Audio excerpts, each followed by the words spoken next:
संगमनेर तालुक्यातील घारगाव पोलीस ठाण्याला स्वतंत्र इमारत नसल्याने केंद्रीय जल आयोग कार्यालयामध्ये नदीच्या कडेला असलेल्या इमारतीमधून पोलीस ठाण्याचा कारभार चालतो। मंगळवारी सायंकाळी मुळा नदीच्या उगमस्थानी अकोले तालुक्यातील पाणलोट क्षेत्रामध्ये सुरू असलेल्या मुसळधार पावसाने मुळा नदीपात्रामध्ये सुमारे 55,000 क्युसेक या वेगाने पाणी सोडण्यात आले होते। त्यामुळे नदीपात्रातल्या पाण्याचा फुगवटा वाढून ते पाणी कडेला असलेल्या घारगाव पोलीस ठाण्याच्या आवारामध्ये उभ्या केलेल्या दुचाकी चारचाकी वाहनांपर्यंत आले। पाण्याच्या प्रवाहामध्ये जप्त केलेली वाहने वाहून जाताना पाहून कर्तव्यावरील पोलीस अधिकारी पोलीस निरीक्षक दिलीप निगोट यांची चांगलीच धावपळ उडाली। त्यांनी प्रयत्नपूर्वक वाहने कडेला आणली।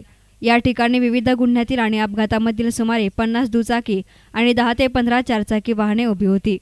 पाण्याच्या वेगवान प्रवाहात रस्त्यावर बेवार स्थितीमध्ये सापडलेली गाडी क्रमांक MS01 MA 8184 ही गाडी वाहून गेली। या घटनेने अनेक दिवसांपासून लालफितीच्या कारभारामध्ये अडकलेला पोलीस ठाण्याचा स्वतंत्र जागेचा प्रश्न पुन्हा एकदा अधोरेखित झाला आहे। News reporter Nitin Shelke, S9 media, Sangamner.